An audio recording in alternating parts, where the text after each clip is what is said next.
If you are in your 20s, here is a hard truth. A few things you buy this year could quietly steal 5 to 10 years of your financial freedom later on. I am Theo. I have a wife, Emily, and Liam.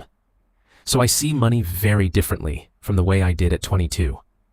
Back then, I thought that as long as I worked hard, kept a steady paycheck coming in, life would eventually get better. But what surprised me is that a lot of people do not fall behind because of one big decision. They fall behind because of very normal purchases that seem reasonable and that everyone around them is making. A new phone, a new car, a new house. But the thing that keeps young people stuck the longest is not always the most expensive purchase. It is the pressure of repeated monthly cash outflows.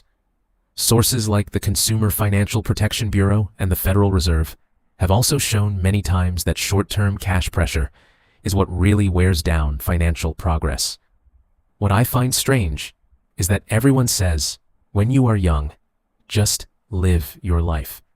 The truth is, a lot of the bills people face in their 30s were actually signed for in their 20s.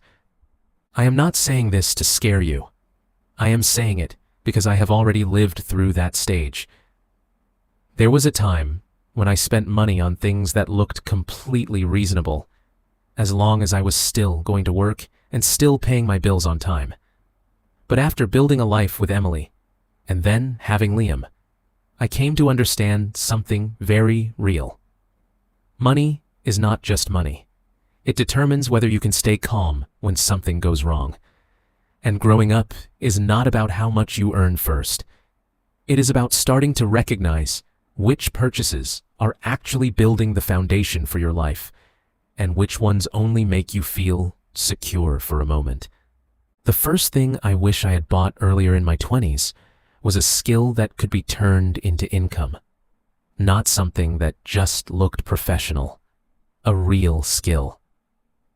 Back then, I used to think that if I wanted to do better financially, my only option was to wait for my boss to give me a raise. That is honestly frustrating to even think about now, because that mindset makes you live in a very passive way. In my view, young people stay stuck financially for so long, not because they are too lazy, but because they only have one source of income, and that source is controlled by someone else. That is the part a lot of outsiders never notice. I used to spend money on a few things that seemed like they would help me work better, but my income never went up. Later, I realized the things worth paying for were skills the market is actually willing to pay for, like content writing, video editing, sales, running ads, design, or communicating with clients. And you only need to be a little better than the average person at one useful skill to start creating more income opportunities. I got my first small job not because I had an impressive degree, but because I could do one specific thing and deliver it on time. That was when it clicked for me. A skill does not just help you earn more money, it also gives you more leverage in life. The second thing worth buying early is the habit of automatic investing. I'm not talking about jumping in and randomly buying some stock just because you saw other people bragging about their profits. I am talking about setting up a system so that as soon as money hits your account, part of it automatically moves somewhere else. I used to think I had to have a lot of extra money before I could start investing. But in reality, if you wait until you feel like you have enough left over, that moment usually never comes. Money will always find somewhere to go. Emily once told me something that was absolutely true. Our household cannot rely on willpower alone every month. People who have worked in finance for a long time know that automatic behavior is usually more effective than temporary bursts of discipline. And the starting amount is not the most important part. What matters is building the track early so your money starts moving in the right direction. You can look at long-term, trustworthy data from the Federal Reserve, the Securities and Exchange Commission, or major index funds when making your own investment decisions. What I find strange is that so many people are willing to finance all kinds of things in monthly payments, but hesitate when it comes to making a steady investment in their own future. Seriously, being 5 or 10 years late is sometimes not just about losing money. It is about losing a whole lot of choices later in life. The third thing I honestly think a lot of people underestimate is health. Back in my 20s, I used to think that being young meant I could get away with sleeping a little less, eating whatever was convenient, and drinking coffee instead of having breakfast. As long as I could still make it to work, I figured I was fine. But once I had a family, I started to see the cost of that much more clearly. You do not collapse overnight. You just slowly get more tired, more irritable, mentally slower, and worse at making decisions. From what I have learned, in both work and personal finance, the quality of your decisions is what either moves your life forward or keeps it standing still. People often talk about money as if it is separate from your body and your mental state. It is not. Lack of sleep makes you spend more impulsively, long-term stress makes you less patient, and when your body starts running down, it becomes very hard to stay disciplined over time. You can easily look at health data like this from reliable sources, such as the Centers for Disease Control and Prevention, the National Institutes of Health, or research from major universities. Please, do not wait until you are going to medical appointments more often than you are going to work before you realize that health is an asset. In your 20s, investing in your health early is really investing in the energy you will need for the long run. The next thing I want to talk about is a little sensitive. In your 20s, a lot of people are not really buying transportation. They are buying the feeling that they are moving up in life. I came very close to that trap myself. When work started going a little better for me, I looked at other people's cars and wondered if I was falling behind. And all it takes is comparing yourself at the wrong moment to end up signing for years of monthly payments. From what I understand, personal finance experts do not look at a car based only on the purchase price. They look at the total cost of ownership, including loan interest, insurance, maintenance, gas, fees, and the most painful part, the opportunity cost. That money could have been sitting in an emergency fund, going into investments, or helping you learn a new skill. What I find strange is that many people call an expensive car a reward, when what they really get is monthly cash flow pressure.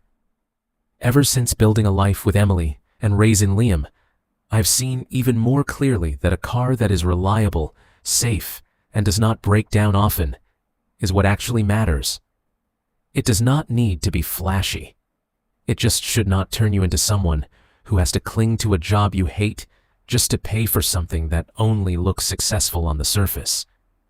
You can look into the kind of information I mentioned through sources like Kelley Blue Book, Edmunds, or Consumer Reports for reference.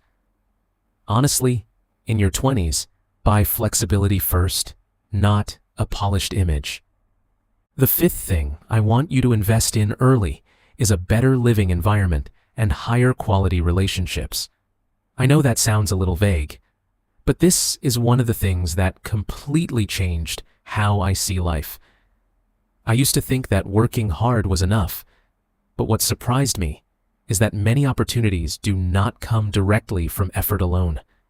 They come from who you are around, who you listen to, and whether you live in an environment with higher standards.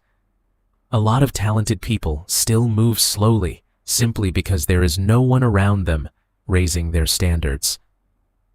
I once went to a small gathering, nothing special on the surface, but one conversation with the right person opened up a completely different way of thinking and working for me. A good environment does not just help you earn better money. It also helps you stop accepting bad situations as if they are normal. A lot of people are willing to spend heavily on stuff, but hesitate when it comes to paying for the right trip, a worthwhile event, or a community that is actually worth joining. And sometimes, those are the very things that make your life turn in a different direction, for the better. The sixth thing worth buying early is financial peace, and the most practical way to buy it is with an emergency fund. I know, it does not sound exciting at all. Nobody goes online bragging that they just set aside a few months of living expenses. But to me, this is exactly what keeps your mind the clearest when life suddenly changes direction.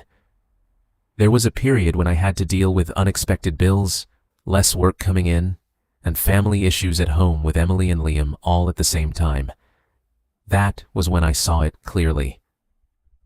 People who do not have a financial cushion are much more likely to make decisions in a panic.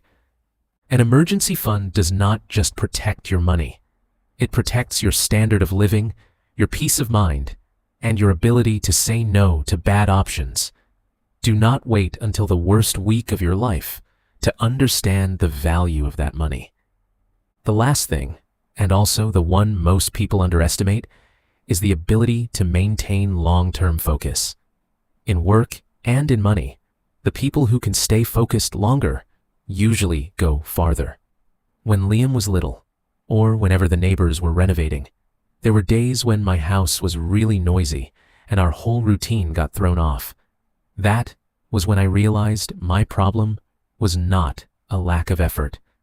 I was missing the kind of space that lets you think deeply and do meaningful work all the way through. And I realized that once your mind is distracted all day, the quality of your work drops very quickly. Everything starts taking much longer, but on the outside, you still look extremely busy. So it is easy to fool yourself into thinking you are getting a lot done. What I find strange is that a lot of people are willing to keep buying more non-essential stuff, but will not invest in a decent workspace, a good pair of headphones, a clear daily routine, or even a few hours of real quiet. People who do this kind of work already know that focus is an asset. Once you lose it, you learn more slowly, you work more superficially, and you earn less money too. Seriously, being busy does not mean being effective. A lot of the time, the most worthwhile thing you can buy is a good enough setup for your mind to actually work well. If you look closely, these 7 things are not separate at all. They form a very clear system. Skills help you earn more. An investing habit helps your money stay with you. Health and focus help you maintain performance. Reasonable transportation and an emergency fund protect your cash flow from stupid decisions. A better environment and better relationships raise both your standards and your opportunities. In my view, the people who truly go far are not the ones who only know how to make money. They are the ones who know how to organize their whole lives so that good decisions support one another. That is the part most people miss. The biggest mistake is not that you do not know these things. The biggest mistake is watching something like this and then trying to change everything in a single week. I used to be like that. The result was overload, and then I gave up halfway through. The people who actually make it for the long run usually start with the one thing that best matches the problem they are dealing with right now. Your 20s do not require you to be perfect, but they do force you to become more intentional about what you buy. Some purchases make your life lighter later on. Some make you pay for a very long time. I am Theo, and if today you choose just one thing to start with, that is already enough.